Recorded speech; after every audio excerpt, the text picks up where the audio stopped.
साथियों, आप सभी जो पीजीटी मैथमेटिक्स हरियाणा के लिए इंटरव्यू की तैयारी कर रहे हैं, उन सभी का चाणक्य कोचिंग इंस्टीट्यूट के इस सेशन में स्वागत है।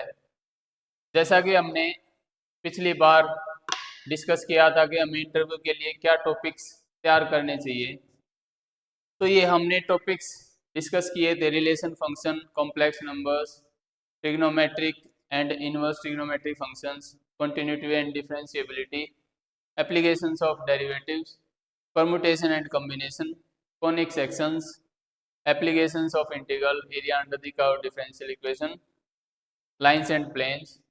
तो ये कुछ टॉपिक हैं जिनको हम इंटरव्यू के लिए तैयार कर सकते हैं। इसमें से हमने दो टॉपिक डिस्कस किए थे, रिलेशंस एंड फंक्शंस और सेकंड कॉम्प्लेक्स नंबर्स। तो आज हम नेक्स्ट टॉपिक के बारे में डिस्कस करेंगे, trigonometric and inverse trigonometric function. तो इसमें हम देखेंगे कि हमने 10th क्लास में जो पढ़ा था वो ट्रिग्नोमेट्रिक रेशियोज को पढ़ा था, और वहाँ ट्रायंगल से इसको पढ़ा गया था, और वहाँ साइड्स की रेशियो निकाल के हम इनकी वैल्यूज फाइंड आउट करते थे। अब 11th में आके हम इसको पूरे रियल सिस्टम के लिए पढ़ते हैं, और इसको एज ए फंक्शन जो है वो हम पढ़ते हैं। इसकी डोमेन और रेंज जो हमने 11th में फंक्शन में पढ़ा है उससे रिलेट करके इनको हम यहाँ डिफाइन करते हैं।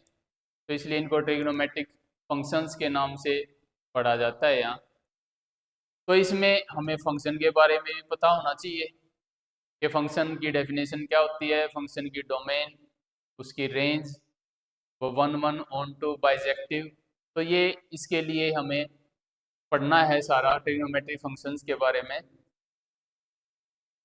कि इनकी डोमेन क्या है, इनकी रेंज क्या है, इनके ग्राफ को हम अच्छे से पढ़ें, इनके ग्राफ सबके ड्रॉ करने हमें आए।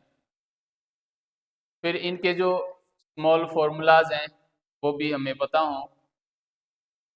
फिर इससे रिलेट करके हम इनवर्स ट्रिग्नोमेट्रिक फंक्शंस को पढ़ते हैं, कि हम जो ट्रिग्नोमेट्रिक फंक्शंस की डोमेन को रिस्ट्रिक्ट कर देते हैं ताकि वो 1 हो जिस पार्ट पे, उसी पे उसका इनवर्स एग्जिस्ट करता है, और उनकी प्रिंसिपल वैल्यू जो है इनवर्स ट्रिग्नोमेट्रिक फंक्शंस की वो हमें याद हो, क्योंकि उन्हीं से फिर उनकी वैल्यूज जो है वो सोल्व होती हैं।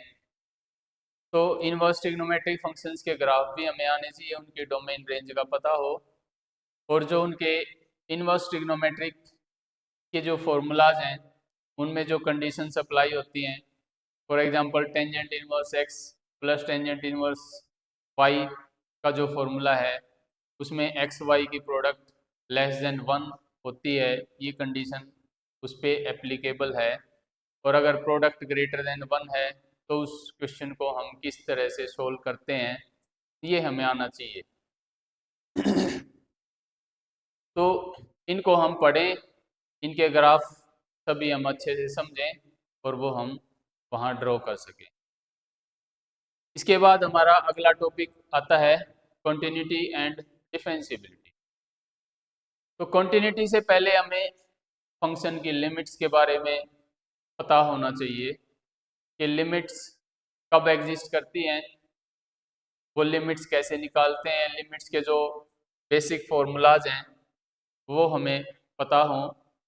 उसके बाद हम कंटिन्यूटी को डिफाइन करेंगे, और कंटिन्यूटी जो है वो ग्राफिकली जो है किसी फंक्शन का जो ग्राफ है वो किसी पॉइंट पे ब्रेक ना हो, कंटिन्यूस हो, तो उसको कंटिन्यूस फंक्शन कहा जाता है, और लिमिट के हिसाब से भी हम उसको डिफाइन कर पाएँ।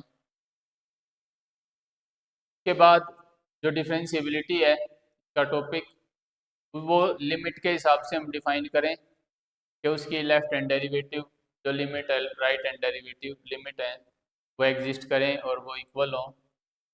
और जो ग्राफिकली हम देखते हैं कि जो उस फंक्शन का ग्राफ है, कर्व है, उसके हर एक पॉइंट पे हम टेंजेंट ड्रॉ कर सकते हैं।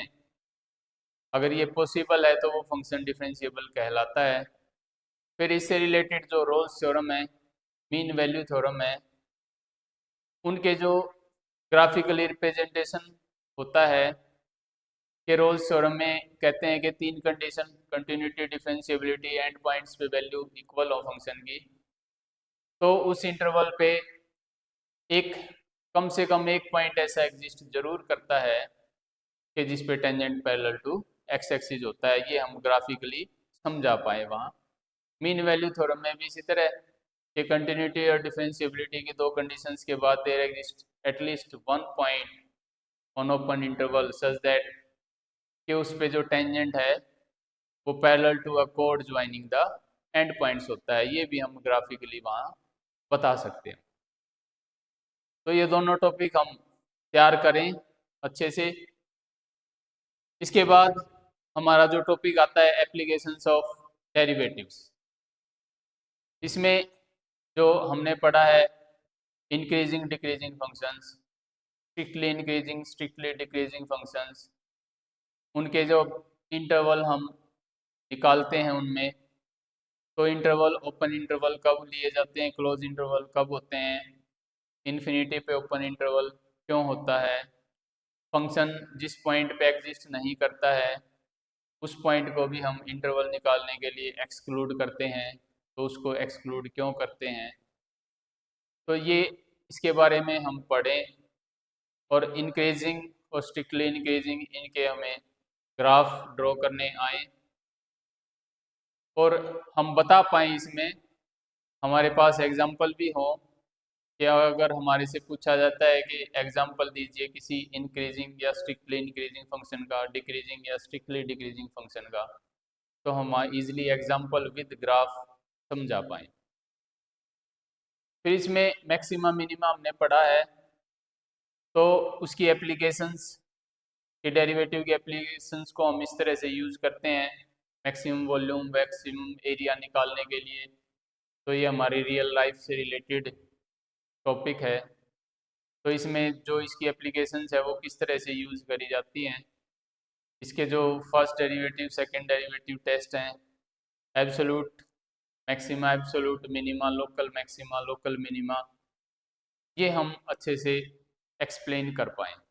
रेट ऑफ चेंज है इसमें टॉपिक कि उस रेट ऑफ चेंज को डेरिवेटिव से रिलेट करके हम किस तरह से बताते हैं, उसमें टाइम के अकॉर्डिंग या और डायमेंशन रेडियस इनके अकॉर्डिंग जो एरिया वॉल्यूम एटसेट्रा इनमें जो चेंज होता है वो किस तरह से हम इसको यूज़ करते हैं। तो इस तरह से आप इन टॉपिक्स को तैयार कीजिए और हमारी तरफ से आप सभी के लिए शुभकामनाएं कि आपका सिलेक्शन हो और आपका भविष्य उज्जवल हो। जय हिंद।